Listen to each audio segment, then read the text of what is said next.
Let me give you guys a primer on Qatar. Qatar is a story of how a little country of around 300,000 people can make an American president into a peasant. It is a story of how the tail wags the dog. Let's go back in the day during colonial periods. Once the shackles of the colonial powers were taken off of the Africans, the Middle Easterners, and the Far Easterners, most of those countries ended up much, much worse off.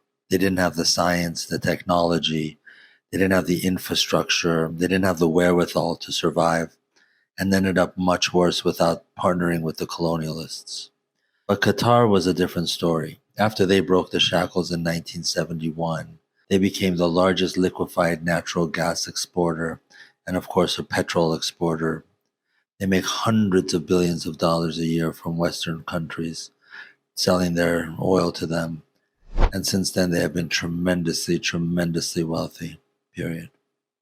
As a side note, as a hilarious note, if you recall the lecture I gave on environmentalism, the sinners, mostly between Russia and the KGB before the Soviets fell, and after that with the Chinese and the Iranians through Qatar, environmental organizations are subsidized in the United States and Europe by these countries. And what these countries do is they make sure the environmentalists do not let the governments drill for oil or do the shale revolution, so that they have to keep buying from the Middle East, even though they themselves have so much oil they would never ever have to buy from Qatar or Iran or any of those guys. And those guys would be broke. But the environmental movement, for each dollar you feed them, hundreds of thousands of dollars are fed back in through oil money into these countries. And thank God for that. Anyway, I digress. What ended up happening was the Qataris were very, very happy. They were making hundreds of billions of dollars a year. They would fly around to their Paris mansions. They would go around in their yachts. And they had all these Eastern Bloc women to keep them nice and warm at night. All that changed when Saddam attacked Kuwait and promised to consume Kuwait, digest it, and crap it out. Were it not for America, he would have won, and Kuwait and the royal family would have been yesterday's toilet paper. The sinners saw this attack as an opportunity. The Iranians looked at this and told the Qataris, look, man, we can do to you what Saddam did to Kuwait, except the Americans are not coming to save your butts. We rightfully convinced the Qataris that if they don't become a little puppet government of Iran, then we will do to them what Saddam did to Kuwait. So either be a puppet state of Iran like Yemen, the Gazans, the Lebanese, the Syrians, or you'll be consumed. The royal family of Qatar really had no option. Either they will be a puppet of Iran and do what they say, or they lose everything. But if they're the puppets, they make a couple $100 billion a year, and they're world globetrotters. The deal that changed the world for Qatar was called the Iran Ultimatum. It was agreed upon, and since then, you can watch the rapid change in the behavior of Qatar in the world. I will give you 6 different ways Qatar is now controlling the world for Iran.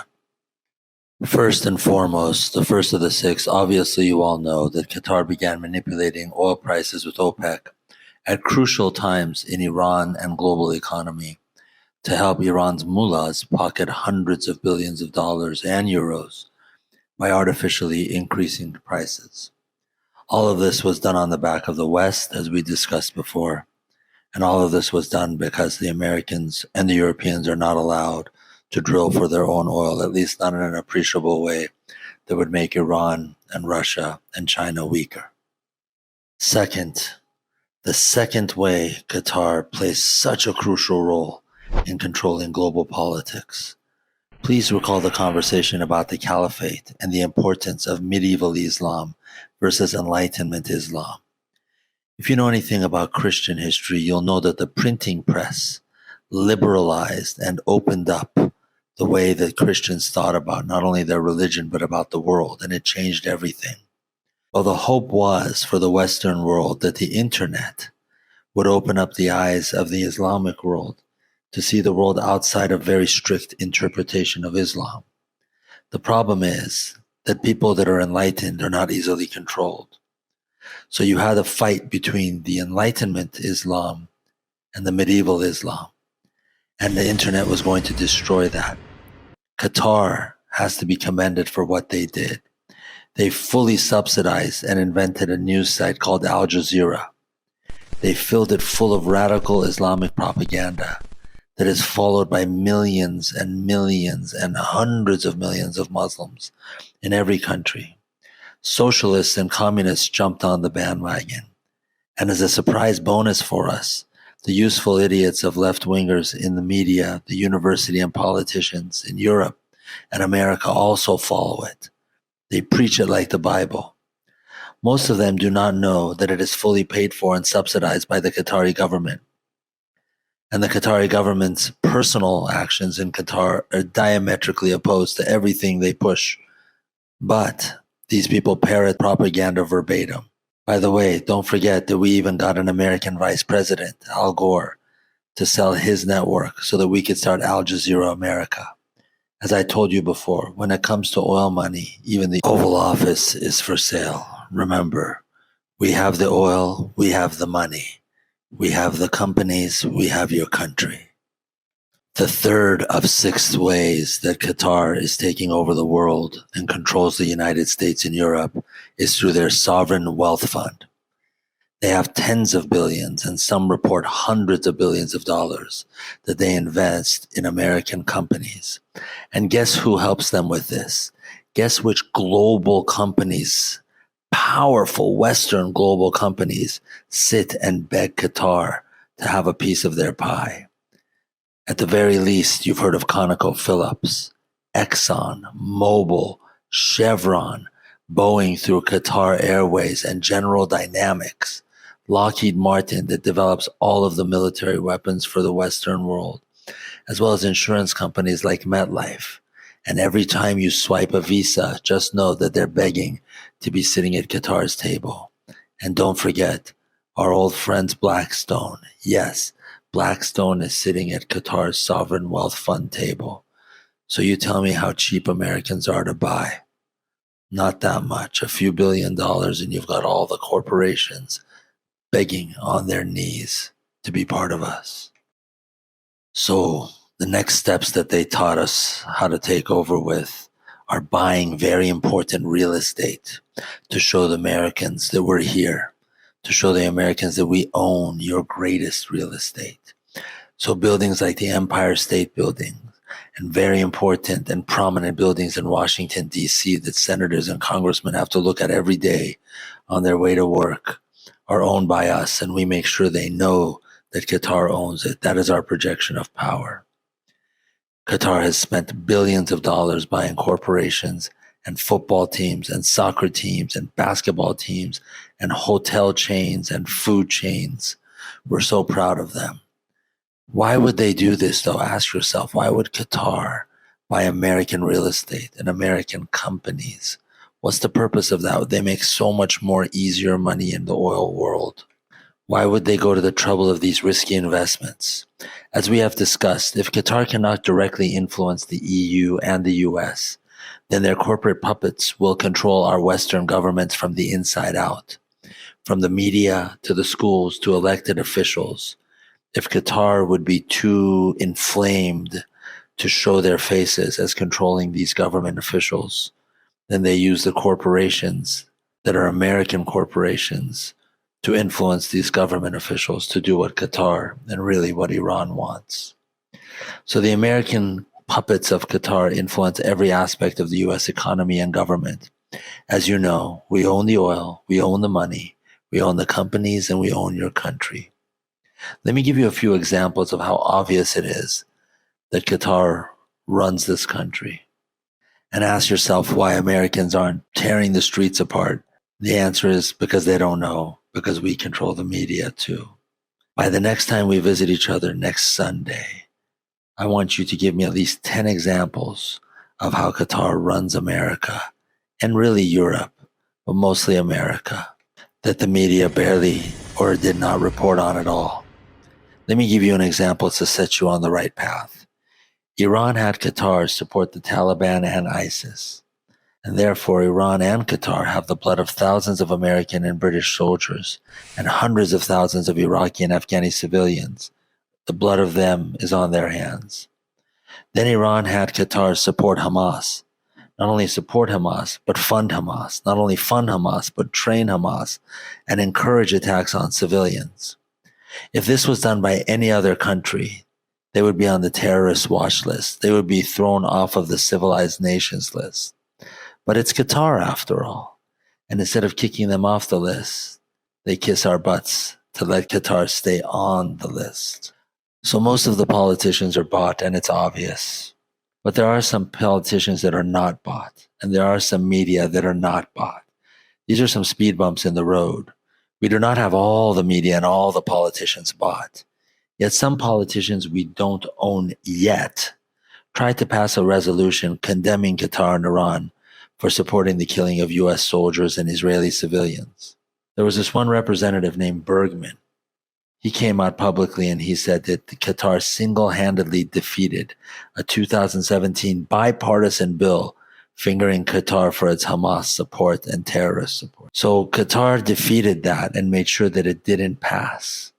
Basically, the Americans said that terrorism is okay as long as Qatar is supporting it. So like little good lapdogs, even Congress bowed down to us. But then Congress thought, okay, let's take Qatar's name out of this and just blame Iran for it. There was more than enough evidence that our Iranian brothers were supporting the terrorism. But Qatar even got the Iranians' name to be taken out of the legislation they put in there. So literally, they got the American Congress to say that if Iran supports terrorism, the American Congress will do nothing because Qatar told them that's the case. It's amazing. Let me give you another example. Since 1979, we've relied on anti-Semites to not care about what happens to Israeli civilians, and it's worked very well. Look at the media. Companies like the BBC, which is the British broadcasting system, which is basically a government-subsidized propaganda, which is basically run by us. And same with the CBC in Canada. Same with the New York Times. These organizations that call themselves news sites can't even call a terrorist a terrorist. Now, I look at them as heroes. I look at them as freedom fighters, just like the United Nations and Iran and Hezbollah, all those guys. We look at them as freedom fighters, but obviously we call them freedom fighters for PR. They're obviously terrorists by anyone's standards. But the BBC, the New York Times, all of these organizations are so easily bought. Their value is so low, and their journalists are basically just failed English majors, that they cannot even call a terrorist a terrorist. It's mind-blowing. Or is it mind-blowing? Of course it's not. Because if a terrorist attacks, let's say a Muslim attacks a Christian in Nigeria, they'll call them a terrorist. But we make sure that when it comes to American assets, you cannot call them terrorists because we need to weaken those American assets. This is such an exciting topic that I will give you one more example. So I'm giving you 3 examples. I still expect 10 from you on the next visit. Do you remember the Kuwaitis? After the Americans saved them from complete destruction, the Kuwaitis still hid the mastermind of 9/11, Sheikh Mohammed, in Kuwait in 96. The U.S. found him, and they demanded to have him extradited. When the U.S. asked for him, they would not give him up. Straight up. The Kuwaitis said, we will not give up this guy. The Twin Towers would still be up. Afghanistan would have never happened. Iraq would have never happened because Kuwait refused to give up the master. But look at this from 30,000 feet above. This was all part of the plan because we knew the Americans would go into Afghanistan and Iraq, and we knew that they would topple the people that we wanted toppled so we wouldn't have to go to war. They spilled American and British blood, and when we told them to pull the trigger, they ran away with their tail between their legs. And by the way, as a little bonus, we told Biden to give us $95 billion worth of military weapons and just leave them behind. And guess what he did? He left the Taliban 95 billion US dollars worth of military weapons. And now our Taliban is one of the number 1 arms dealers in the Middle East, period. And when I say our Taliban, obviously it's not ours. It is Iran's. It is China's. It is all our dear friends that are doing so much in the world for us. So you take these institutions, you give them a few $1 million, sometimes $1 or $2 million, sometimes it takes $5 or $10 million. And you get people hired into those institutions that are basically our academic soldiers. They train there, and from there they go into the White House. They go into Congress. Many have gone into Barack and Joe's administrations. Many have helped us get the $6 billion back to Iran and another $6 billion very soon. Many have helped us get nukes into Iran. By the way, how hilarious is it that $6 billion goes to Iran and then Hamas attacks American allies? There's no shame in the game. Like I said, before, in the last 50 years, Iran has controlled 8 US presidents. They're all idiots. Iran controls all of them. We have friends, very favorable friends in the CIA, in the Marines, in NATO, all lobbying for us once they retire. The very people they protected or they promised to protect are the very people whose backs they're stabbing. Now, we've buried very deep the names of these CIA and Marines and NATO agents that are paid lobbyists for us. Sometimes the unowned will release this in their papers, but even then it's buried so deep. It's your job to find 10 people, 10 of these so-called organizations, like present them to me in 2 weeks. The fifth way that we control America is by controlling the children's minds. The S.I.Ners and their American business partners have spent over $40 billion, that's billion with a B, in the last few years taking over American universities. It started in the 90s, and we've only accelerated since then. From Harvard to Texas A&M to Columbia, we pay for their research projects that either make us look good or suppress articles that make us look bad. And then, of course, for a few billion more, we get to put our own professors and our own departments into these schools. It's actually kind of hilarious how Americans are so stupid that they think if a foreign country gives $40 billion to their universities, that we don't want something in return. Of course we want something in return. What do we get? We get professors that hate America. We get professors that instead of believing in the melting pot that I was raised with that was making America big, strong, and so damn powerful it would have possibly been insurmountable, we thought of a way around it, the Trojan horse. You take children and you tell them they're either black or they're white or they're Hispanic or they're lesbian or they're gay or they're transgender or they're Muslim or they're Jewish or they're Christian or they're poor or they're rich, but whatever they are all victims. First, we divide them by their identity, and then we tell them that they're victims. To have a victim, you have to have a victimizer. And in every university, and now finally in the high schools, we've convinced people that the victimizers are white. Not the white people 200 years ago, the white people now. They are the victimizers, and everybody's a victim, and everybody's divided. So you'll see this next generation of children hate America. They hate the army. They hate everything that it stands for. And the very people who stormed the beaches of Iwo Jima, the very people who got rid of all of those Germans in 1939 and 1940 and 1944, those are the bad guys now. It's brilliant and it's cheap. $40 billion is a few weeks of oil for us. $40 billion is a small trade deficit between the S.I.Ners and the United States, but it's been immensely successful. We've gutted any piece of patriotism left in this country, and soon the country's going to be ours. But there's a more brilliant and insidious way we're taking over the universities, and that's with our own students. You see, we can pay full tuition. China, Qatar, some other Arab countries, and definitely Iranians have tens of billions of dollars that we could put into these universities, not for the universities directly, but for putting our students in directly. So we have Iranian students, Qatari students, tons of Chinese students who come in there, pay full tuition and push the regular students out. So the Americans that have been here for 4, 5, 6, 10 generations can't get into colleges. And if they can, it's too expensive. But we pay for our kids to come there full ride. Why would we send our kids to a university that teaches nothing? Can't even get a middle-class job out of a university nowadays. It's not for the university's education. Never forget, Harvard does not make the student makes Harvard. We send the kids there because they're going to be the ones who push for the Marxism, who push for the socialism, who push these gender ideas, who push these racist ideas where we divide people by race, where we have different universities, have different graduations for people with different melanin, anything that could divide people.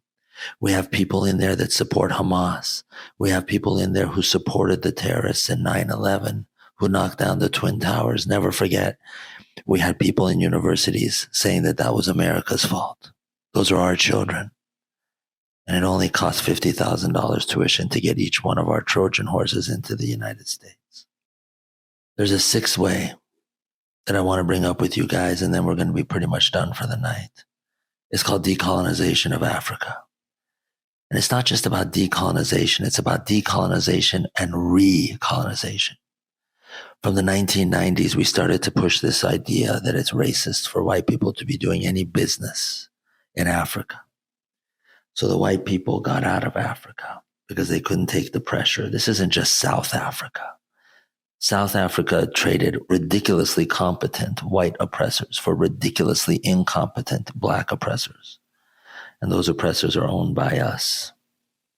And we get all of their resources. But South Africa is a talk for another day. All of Africa is so full of so many minerals. And we convinced the Europeans and the Americans to get the heck out. Well, there's power that was there. And that power disappeared. And nature abhors a vacuum. So we came in between Qatari oil technology and Chinese Silk Belt and Road initiatives.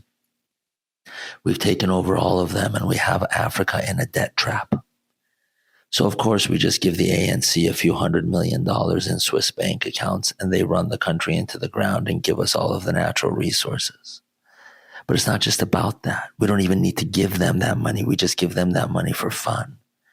They're in so much debt to us that we own the ports, we own the railroads, we own the dams, we own the continent. In 25 years without firing a shot, we took over all of Africa. We made them decolonize and we recolonized. So to get your little Apple computer to turn on, you have to beg us for the African resources.